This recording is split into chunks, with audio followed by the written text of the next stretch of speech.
Bonjour à tous. Nous sommes à quelques jours de Noël et c'est donc de cette période de l'année festive que je vais vous parler aujourd'hui. Alors, vous le savez tous évidemment, le Portugal est un pays très catholique. Les traditions et l'influence de la religion catholique sont très très présentes dans notre pays et au quotidien, si je puis dire, nous continuons à suivre certaines coutumes, beaucoup de coutumes et de traditions qui nous ont été transmises par nos parents et nos grands-parents et par la société en général. Donc, il est assez fréquent, par exemple, pour ceux qui habitent au Portugal, vous l'avez déjà certainement remarqué, que sur nos balcons, dans nos maisons, nous voyons en ce moment deux genres de décorations. On voit beaucoup de Père Noël qui essaient de grimper au balcon et de rentrer pour apporter les cadeaux aux enfants, mais nous voyons aussi dans d'autres maisons et sur d'autres balcons des étendards représentant l'enfant Jésus et donc attendant le jour de Noël, le jour de sa naissance. Et c'est un peu ça le Portugal d'aujourd'hui, comme dans beaucoup d'autres cas d'ailleurs.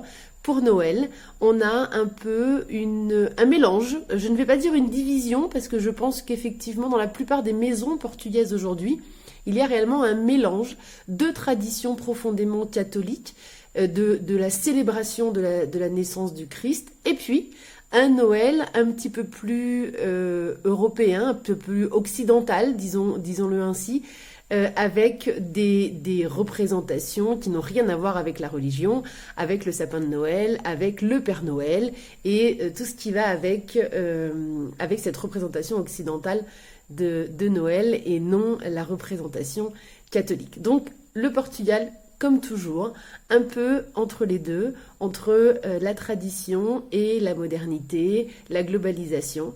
Il faut savoir qu'effectivement, ces représentations non catholiques de Noël sont assez récentes au Portugal.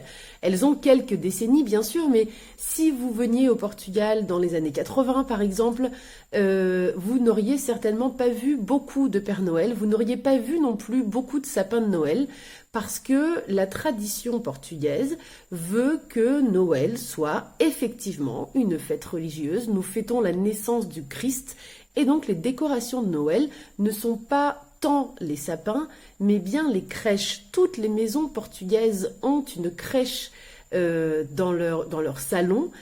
Aujourd'hui, très souvent, il y a un sapin et une crèche. Effectivement, nous avons les deux. Mais la vraie décoration, celle qui est la plus importante pour les maisons portugaises, dans les maisons portugaises, c'est effectivement la crèche, le presépio. Dans cette crèche, trois figures essentielles, évidemment, la Vierge, le Père de Jésus, Saint José, et puis l'enfant Jésus. Attention, l'enfant Jésus n'est pas dans la crèche en ce moment. Il ne sera mis dans la crèche, il sera posé auprès de ses parents dans la crèche le 25 au matin. Et oui, attention, il n'est pas né encore. Et donc, il ne peut pas être dans cette crèche. Nous l'attendons tous. Il arrivera le 25. Et donc, nos crèches, aujourd'hui, posées pour la plupart au pied de nos sapins, n'ont pas l'enfant Jésus. Elles l'attendent et il sera déposé le 25 décembre. Alors, je vous l'ai dit, nous mélangeons la crèche et le sapin. Effectivement, aujourd'hui, la plupart des maisons portugaises ont un sapin de Noël, comme vous le connaissez dans tous les autres pays d'Europe. Il est moins courant que ce sapin de Noël soit un vrai sapin. Nous avons généralement un sapin en plastique, un sapin réutilisable, si je puis dire ainsi. Et effectivement, pour nous, ce n'est pas un problème puisque c'est une tradition assez récente et que finalement, nous donnons autant d'importance à avoir une belle crèche qu'à avoir un beau sapin. Donc les deux cohabitent et fonctionnent très très bien. Dans les villages, autre tradition, cette nuit de Noël, vous verrez parfois, principalement devant les églises ou peut-être sur la place principale des villages ou des petites villes, de grands feux, des feux de joie, si je puis dire, qui seront allumés dans la soirée du 24. Et généralement, alors cette année, évidemment, tout est un petit peu plus difficile et plus confus car il y a des couvre-feux, des horaires qui vont être modifiés par rapport aux autres années. Mais de manière générale, ce feu est allumé à minuit. Pourquoi minuit? Parce que c'est l'heure de la messe, de la missa do galo, la messe du coq.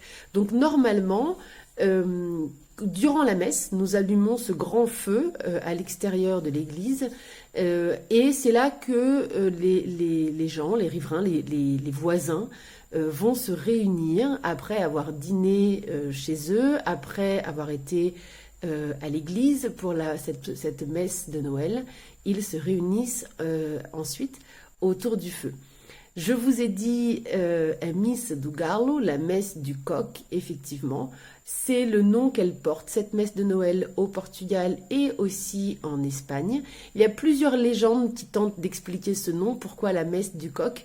L'une d'entre elles dit que le jour où le Christ est né, il y avait un coq près de la Vierge, dans cette étable où il est né. Et le coq a chanté de toutes ses forces d'un chant comme on n'avait jamais entendu auparavant, avant que Jésus n'arrive, d'où l'idée ou d'où le nom de Missa do Galo qui célèbre l'arrivée et la naissance de Jésus tous les 24 décembre au soir à minuit. Alors, je reviens un petit peu en arrière. Avant ce feu, avant cette messe, nous allons dîner, évidemment, le 24. Alors le 24 au soir, le dîner de Noël, la consoade, c'est le nom qu'il porte, ce dîner de Noël en portugais. Consoade est effectivement, et vous l'imaginez, un repas de famille. Les familles se réunissent. Et le plat traditionnel portugais pour cette nuit de Noël, c'est la morue, le bacalhau. Bacalhau cozido, bacalhau com batatas e couves. Donc la morue, des pommes de terre et du chou. Alors pas très festif, me direz-vous, peut-être si l'on compare avec les réveillons de Noël français, mais le Portugal, comme je vous l'ai dit déjà plusieurs fois, est un pays qui aime ses traditions et qui garde ses traditions. Alors, entre tradition et modernité, il est assez probable que dans la plupart des maisons portugaises, il y ait des entrées et des desserts un peu plus festifs, que l'on se permette de manger des choses qu'on n'a pas l'habitude de manger durant l'année, de manière à ce que ce repas soit un repas de fête. Mais le plat principal, lui, sera ce plat de morue, simple, avec ses pommes de terre et ses choux, parce que c'est ce que dit la tradition, et les Portugais aiment maintenir et faire vivre leur tradition. Alors pourquoi la morue le 24 décembre, me demanderez-vous? Eh bien je vous réponds, parce que depuis le Moyen-Âge, ou en tout cas nous savons que au Moyen-Âge, l'Église catholique, l'Église interdisait la consommation de viande la veille des jours de fête. C'est-à-dire que la veille de Noël, la veille de Pâques et la veille de la Toussaint, les chrétiens n'avaient pas le droit de manger de la viande. Ils pouvaient par contre évidemment manger du poisson. Et pour les Portugais, la morue était un poisson très pratique puisque c'était celui qui se conservait le mieux. Et c'était aussi donc très simple de le garder pendant plus de temps. C'était moins cher parce que le poisson frais était quelque chose d'assez coûteux. Et donc cette consommation de la morue est restée à travers les siècles et encore aujourd'hui, même si évidemment aujourd'hui tout est conservable et tout est beaucoup plus facile qu'au Moyen-Âge, évidemment en ce qui concerne la consommation des aliments, nous continuons à manger cette morue. Nous continuons à tel point, pour vous donner une idée de l'ampleur de cette tradition, qu'en 2019, on estime qu'à la période de Noël, les Portugais aient consommé 4 à 5 tonnes de morue. La période de Noël correspond plus ou moins à 30% de la consommation annuelle de morue au Portugal. Vous le savez peut-être, nous sommes les plus gros consommateurs mondiaux de morue.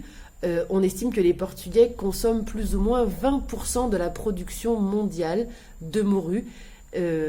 Toujours ce poisson séché. Nous ne le consommons pas en cabillaud, nous ne le consommons pas frais.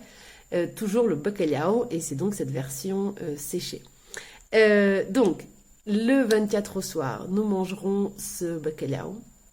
Peut-être que nous mangerons autre chose également dans certaines maisons, mais la viande sera surtout présente, ça c'est une certitude, le 25. Pour le déjeuner de Noël, le 25 décembre, les Portugais mangeront de la viande et moins de poisson certainement. Ensuite viennent les desserts, évidemment. Qui dit Noël dit dessert et bon dessert. On mange beaucoup de sucre pour Noël. Alors, pas que les Portugais, évidemment, vous le savez. Que trouverez-vous sur une table portugaise après la morue un soir de Noël? Vous trouverez sans aucun doute bolo rei. Bolo rei, ce serait l'équivalent de notre galette des rois, même si, attention, quand je dis équivalent, ça signifie qu'elle représente son symbole est le même, parce que visuellement, elle ne se ressemble pas, même si on dit qu'effectivement, le bolo rei a effectivement été influencé par une galette des rois française, mais la galette des rois qui est consommée dans le sud de la France, qui ressemble à une couronne avec des fruits confits. Et c'est exactement ça, notre bolo rei. C'est une brioche, une couronne de brioche, plus ou moins, avec des fruits confits. Il existe également une version avec des fruits secs. Cette version-là, elle s'appelle bolo reinha. Donc c'est le gâteau reine et non le gâteau roi comme le bolo rei. Aujourd'hui, les Portugais aiment moins les fruits confits. Donc il existe d'autres variantes de bolo rei. Vous trouverez par exemple celui que tout le monde aime généralement, le bolo rei de chocolat, où les fruits confits ont été remplacés par des pépites de chocolat. Je suis sûre que ça va vous plaire. Vous trouverez également sur les tables de Noël certainement des rebanadas, surtout si vous êtes dans le nord du Portugal. Les rebanadas sont plus ou moins, on pourrait dire, du pain perdu. C'est un petit peu la même recette. Dans le nord du Portugal, vous trouverez également aletria et arroz doce dans le reste du pays. Arroz doce, vous le connaissez sous le nom de riz au lait en France ou dans les pays francophones. Aletria, c'est un peu la même idée, sauf que le riz a été remplacé par des pâtes qui ressemblent à des vermicelles et qui s'appellent aletria, d'où le nom de ce dessert. Vous trouverez peut-être effectivement également pão de ló ou une bûche de Noël qu'on appellera en portugais un tronco de Natal.